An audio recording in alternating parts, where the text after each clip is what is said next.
Welcome to the Call to Cinema, and I am Aaron, and we have a special review and rank today. So happy Father's Day to all you dads out there, and all you stepdads too, for because stepdads are important, and that's why we're looking at Terry Quinn's classic films, The Stepfather and The Stepfather 2. But we're also looking at, of course, at Robert Whiteman in Stepfather 3 uh, and the guy from Stepfather 4, who I'm going to say is Dylan someone, because it's been a long time since I've watched Nip Tuck. So there we go. I am so Dylan Walsh. I was right. My God, you know what? I figured if I said Dylan Walsh, then I'd be wrong. Anyway, so it is Dylan Walsh. So what we're doing today is we're looking at all four of the Stepfather films. We're going to review and rank them pretty quickly, make a pretty quick video. So Stepfather, of course, starred Tara Quinn, Jill Schoelen, Shelley Hack, which, of course, is, one of the latter angels in the Charlie's Angel series, I think season 4. And then she would only go on to be in that season. And the next season we'd have the last angel. Sounds ominous, doesn't it? And of course, if we're going to talk about the Stepfather franchise, then there's one actor that we really got to talk about. And that's Jackson Davies. Jackson Davies is a Canadian actor who played John Constable in the TV series Beachcombers. And if you're Canadian and you are of my age, then before you get your complete Canadian, there's a secret. Before you get your complete I am Canadian card, aside from, drinking Labatt's and working your way through all the Canadian beers, one of the things that you have to do when I was younger is you had to watch the Beachcombers and King of Kensington. And hanging in, but especially the Beachcombers. And you had to know the characters. You had to know Bruno Drusi and all those guys. But one of the big guys that made it kind of lasted all throughout it, and even came back in the when they did a kind of return to Beachcombers, kind of a TV pilot for a spin-off series, was Jackson Davies, who played Constable John Constable. Not only that, but for a short period of time, he got his own series called Constable. And it didn't last very long. Kind of like Fish, the spinoff from Barney Miller. But us Canadians, we will always remember. Thank you for your good work, Jackson Davies. Now back to the reviewed and ranked. All right, so basically we got Terry Quinn here, who plays the John List type character, where he kills his family at the beginning of the film. And by the end of this film, well, he's ready to kill his family and go on again. Things go wrong. It starts out okay. But Jill Schoelen, she's a wee bit suspicious of him not being exactly who or what he says he is, and being like he says he is. And that's something that really kind of bugs me. I forgot to put in all the fancy stuff. So there we go. Now we got the fancy stuff in. The first Stepfather film is a fantastic piece of horror. It's horror, otherwise known as psychological thriller. It's a creepy film with a great performance by Terry Quinn, one that honestly can't be topped. So I'm kind of giving away a little bit on the ranking here when it comes to these films. But Stepfather is a classic for a reason. But they wouldn't stick with just the original Stepfather film. No, they would have to go on from that. See, in the original film, spoiler alert, he gets killed. So it's a kind of it's kind of ended. That's pretty much it. But in Hollywood, when movies make money, especially horror films, then you tend to see them do the whole, you know what? He's only kind of sort of dead. He's not really totally dead. He's sort of dead. So let's bring up Stepfather 2. Make room for Daddy. And as you can see, this has hands down probably the best poster. Stepfather franchise, aside from having really good films, have some amazing posters as well. It has the Eyes Will Haunt You. They are so gorgeous. Meg Foster. The fantastic Caroline Williams from Texas Chainsaw Massacre 2. Everybody remembers Stretch. And sadly, the late, I'm going to get this right now. Who played the kid in Stepfather 2? Huh. You know what? I'm actually going to have to look that up. Who played the kid in Stepfather 2? We know Joe Sholin did it in Stepfather 1. Like, it was pretty memorable. Was it Jonathan Brandis? It was Brandis, right? Yeah, it is the late. So it is the late Jonathan Brandis. I was hoping it wasn't, actually. That's kind of sad. Anyway, Jonathan Brandis was an actor that unfortunately passed away at a young age and is actually really good in this film. As far as a sequel goes, basically, whereas he's married to Shelley Hack in the first film, this film doesn't go in that direction. Basically, he meets this girl and they're planning to get married. The wedding is actually the penultimate piece, like, of the film. It's extremely well done. It steps up a lot of the gore factor on it. The family's still good. Meg Foster is interesting. Jonathan Brandis makes for a good, like, kind of foil to the stepfather, but does it capture the magic of the first one? Honestly, it does pretty much. I mean, the first one is pretty impeccable. The first one's got Donald E. Westlake doing the scripting for that, and that's always a good thing, because Westlake was really really good when it came to scripting. His books were impeccably great, but for the sequel, well, it's not Westlake, actually. The characters are based on Westlake's characters, but they have kind of a brand new writer altogether, and not a bad writer. Like, he did an episode of Monsters. He did he directed stuff. He was a supervising assistant. I'm just looking at his stuff right here. As a writer, though, Stepfather 2 is the only thing he wrote. He did more directing. He only did 2 things with that, credit-wise. But we did get Jeff Burr, who's pretty good for sequels. He did the Texas Chainsaw Massacre 3 sequel, which definitely is a passable, fun sequel. And that's what you get here, is a passable, fun sequel with Stepfather 2.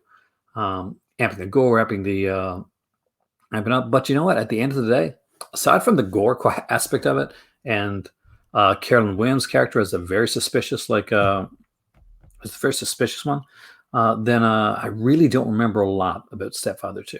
I like it, but do I remember it well? No, I really don't. So is that going to affect its ranking? Yeah, probably. All right, here I could not find a good picture, so let's use our Control-Alt and put it up here. And this is Stepfather 3.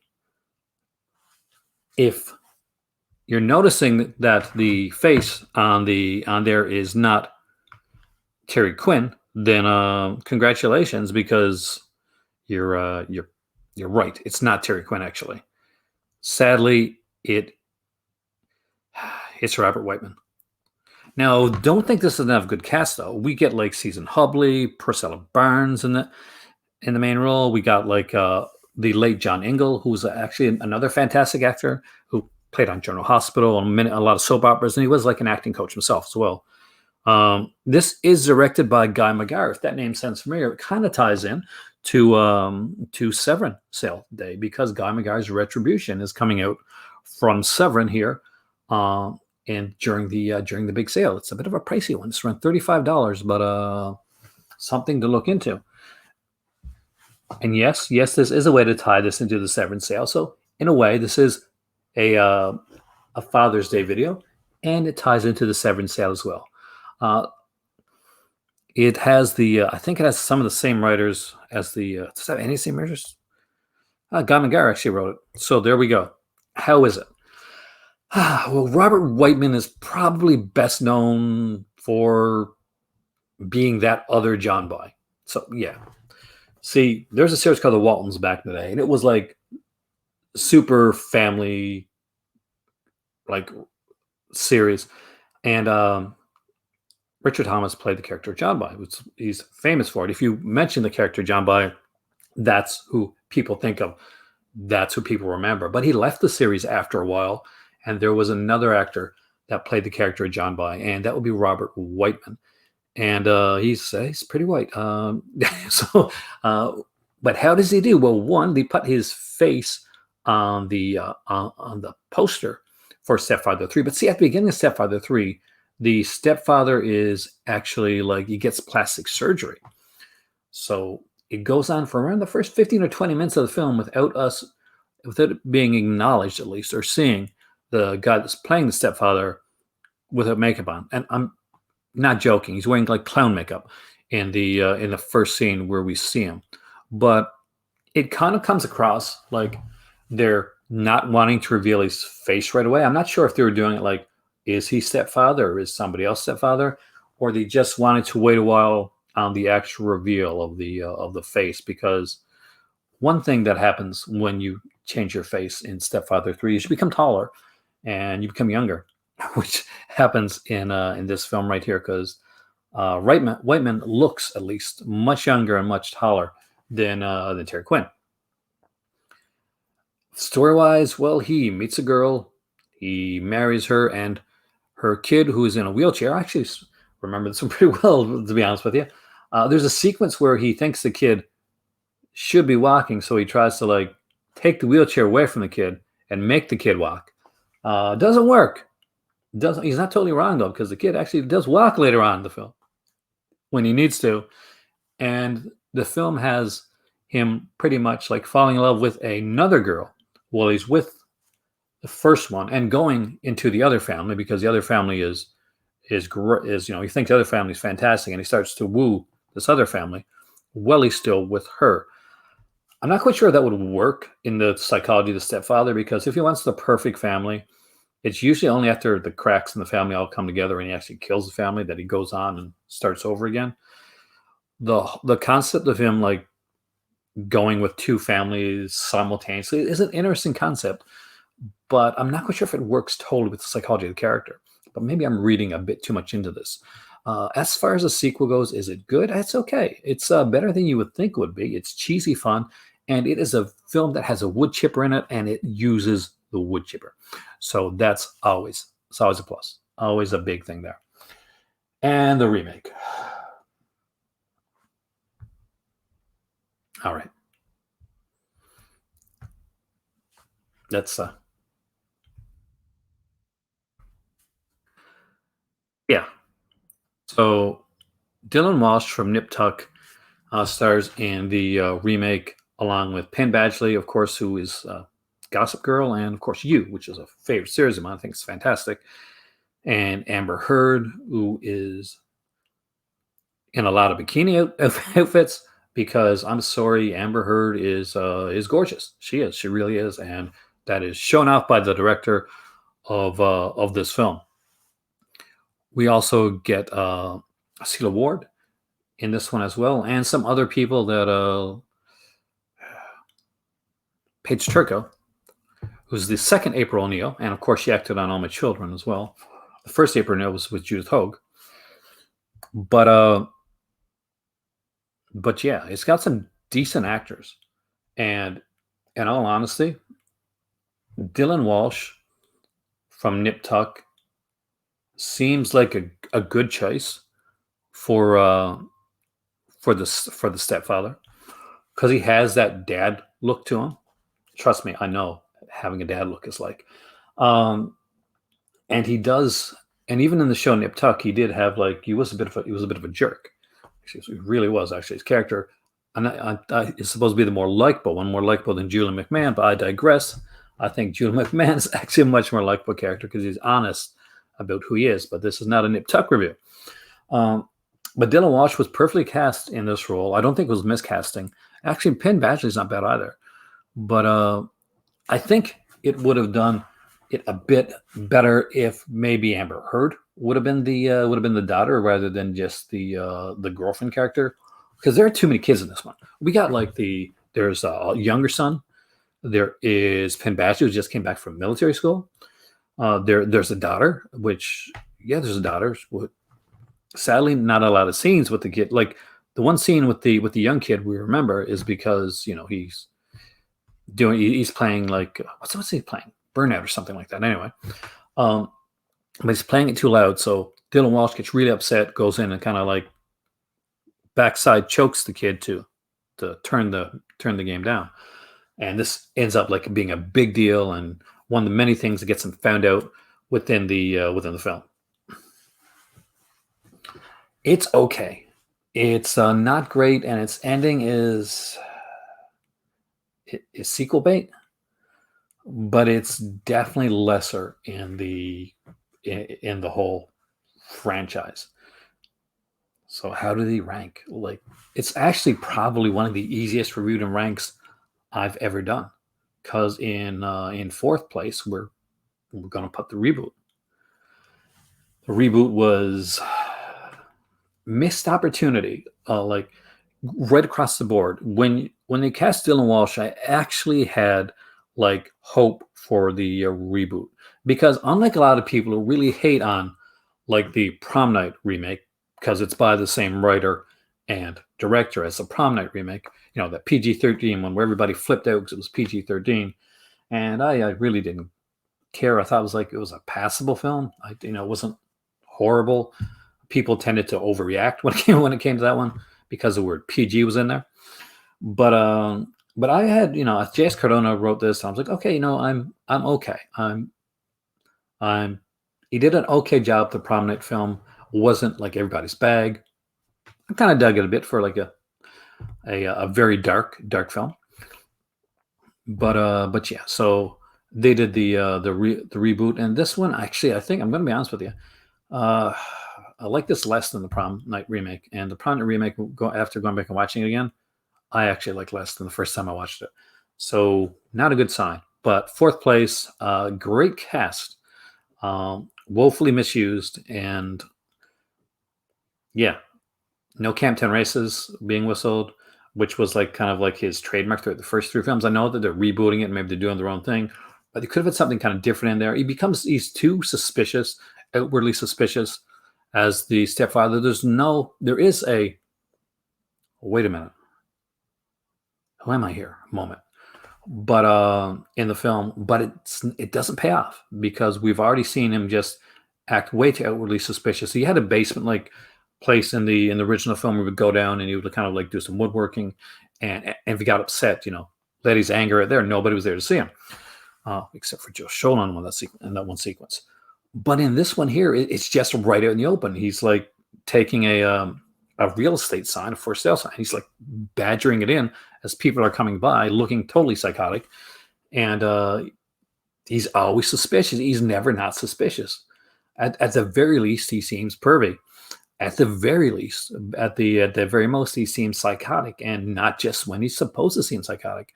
In some other sequences, there's something definitely wrong with this guy, and it's telegraphed way too early in the film. So you're getting fourth place. In third place, it's Stepfather 3, which is way more fun than people remember it being.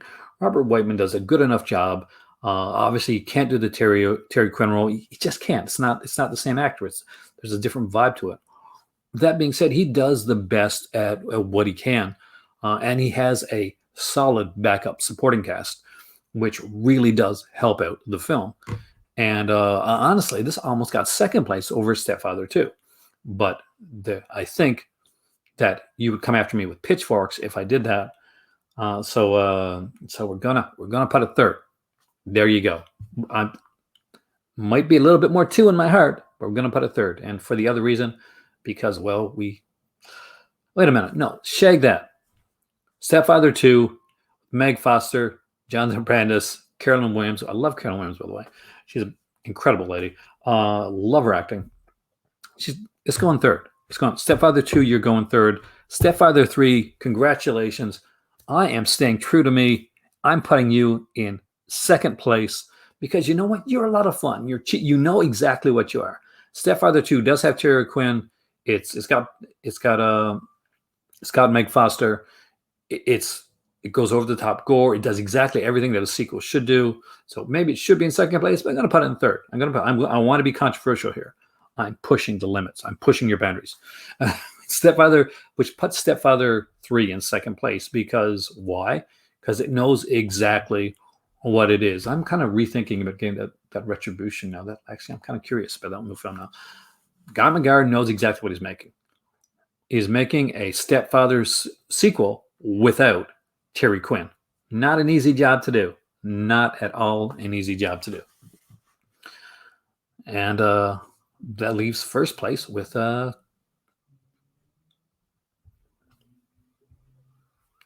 course, was there ever any other choice? Stepfather was one of those like penultimate films that worked its way into our psyche and psychology and has always had a place. If you were to mention Terry Quinn, most people say Lost, but for horror fans, he's always going to be the stepfather. And that's not a bad thing. It was a role that was definitely it was a defining role. He did it for two films, and he was offered a cameo in the remake, which he turned down. And I think good for you. Good on a strong note. And The Stepfather 2, still, I put it in third place, but not a bad movie at all. Actually, a fun film. Here's a pretty good franchise overall. The first three films are actually really good, and the fourth film has Amber Heard and Penn Badgley. So there you got your eye candy, no matter who you are. So perfect. It's a fantastic franchise, and the sad thing is, it needs a limit, like one of those big limited edition box sets. Because let's do something now. Let's do something a little different here. Let's go to Amazon. So if I'm going to buy Stepfather, for instance, come on. Stepfather, go Blu-ray. We'll look for Blu-ray. I'm guessing that what I'm going. Oh, there we go. So it's out of print, but it was initially put out by Shout Factory. Pretty sure it's out of print. I gotta look and check. Stepfather 2, I'm almost certain came out from Synapse. And Stepfather 3, did that get a release? No, not a good release for Stepfather 3. So Stepfather 3 never had a actual decent release. And of course there is Stepfather. And that you can probably find for fairly cheap. But there you go. Now, as a special bonus on Reviewed and Ranked, I want to rank the posters for each Stepfather film. And for the fourth one, the whole tying knot thing, or even the poster with him at the top of the stairs, that's in fourth place. That's the reboot. That gets fourth place. And in third place is going to be Stepfather 3, because that's not much of a poster. It's got like him with a shovel. That's pretty much it. In second place is the iconic Stepfather, and in first place is this magnificent piece of artwork for Stepfather 2, Make Room for Daddy, which I utterly love. All right, so there we've reviewed and ranked the entire Stepfather franchise today. And my name is Aaron. Be sure to like, share, subscribe if you haven't. Hit that notification belly thing. I always forget to mention that. As always, there will probably be a link if you want to donate going across there. Then it helps out the channel. It's much appreciated. Also, I have a Patreon where we do like Giallo videos, and we do it's called Cinema Uncut. We have like fancy T-shirts and mugs, but not really fancy, but got a merch store that you can all check out. There's my shilling stuff done for today. Happy Father's Day. Check out a Stepfather film. I rewatched them, and I don't think I can rewatch them again for a while, but I'll rewatch them again before next Father's Day. Happy Father's Day, guys, and I'll see you soon right here in the Call Cinema.